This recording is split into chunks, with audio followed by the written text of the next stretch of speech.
Hello, this is an assessment in transit of Hopkinson upright piano made in 1913.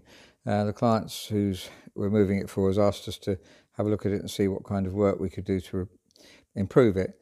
First of all, several of the ivory keys have come off, and we have all the ivories, just kept them in an envelope, so that's very helpful. So there's one there. It's a good idea not to try and play them, not to play them while the ivories are off, because they'll get dirty, and then it's hard for them to look as white as they were before, but obviously you can't always do that. It doesn't look as though well, this one's broken, isn't it, here? So that we could replace that. I don't think we could make it much better without replacing. And the problem with replacing is the front, getting it to match. This is very good quality ivories. These keys are needing a little bit of cricket bats turning to take up the slack. Has the typical swing style music desk of the older pianos, which folds inside so you can put it away, and that's really useful because for two reasons. One, you have the book holders on in the right place.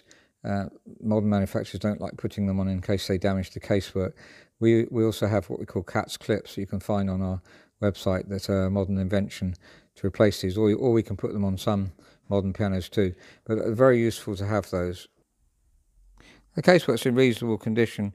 This scratching on the top, it might be difficult for us to improve without repolishing the piano. That kind of scratching tends to be difficult to improve, but we could try. We could spend a few hours on the casework to make it a little bit better. It's faded, obviously, but it looks very pleasant, so I don't think in this case you'd probably want it done.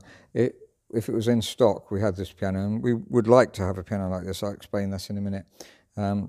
We would try and tidy it up, and obviously it wouldn't sell for a huge amount, but they're excellent pianos. Nice feature on this Hopkinson is knobs on the bottom panels.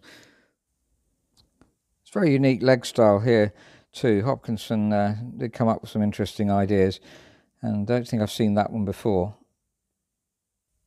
There's a bit of veneer missing on the foot here, which I'm sure we can improve. I'm hoping I can show what makes this such a good upright piano. Now, I had a Hopkinson similar to this in my own home, which I changed to German upright, very good one for Hopkinson, because they do have something special, this age of Hopkinsons. There's a very sweet tone. Tenor's not quite so wonderful, but it's good.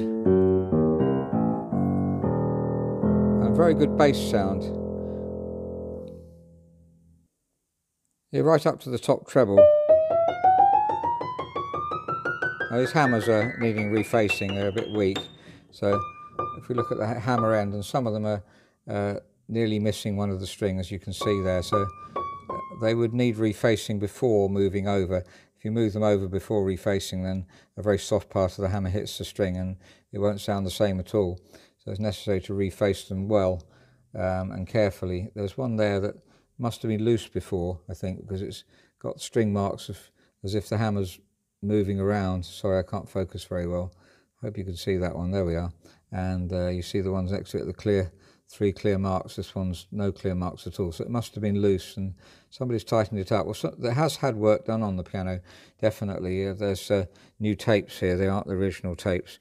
And it's been regulated. If you can look down here, you can see the screws in the keys have been turned here, so that's been regulated too. So there's some minor work to do. Well, we mentioned the loose keys at the front.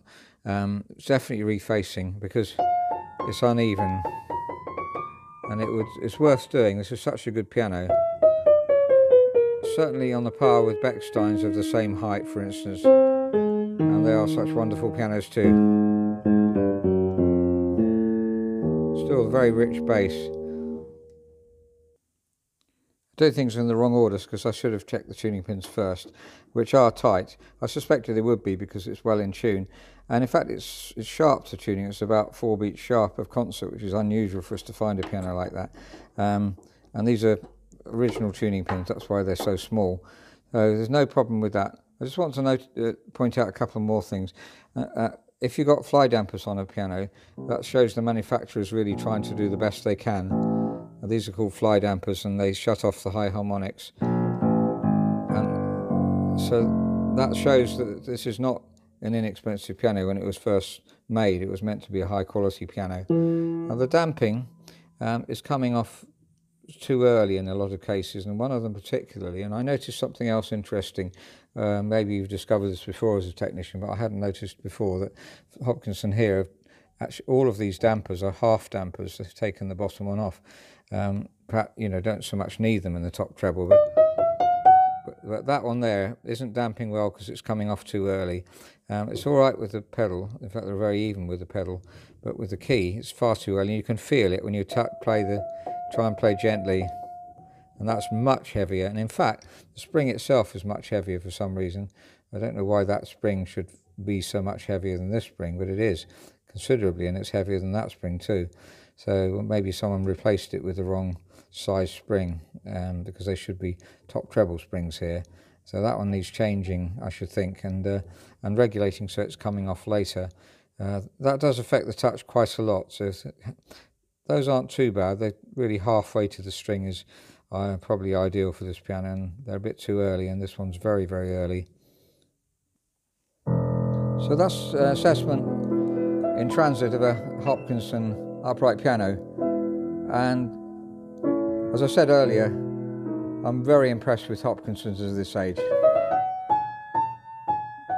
Now, the unevenness of tone is largely because the hammers need refacing, and unevenness of touch, it needs regulating. That note particularly, the damper string too heavy. So if it was a stock piano, then we would, because we can't probably afford to repolish it, we'd just tidy the case and regulate the piano.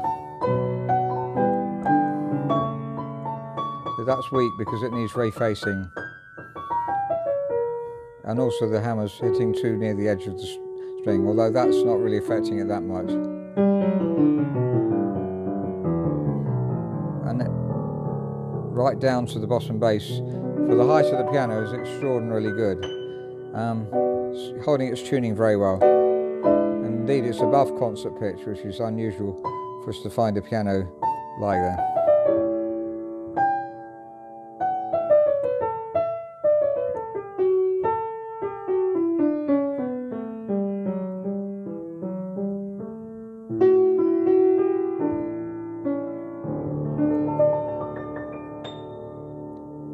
Thank you very much for listening.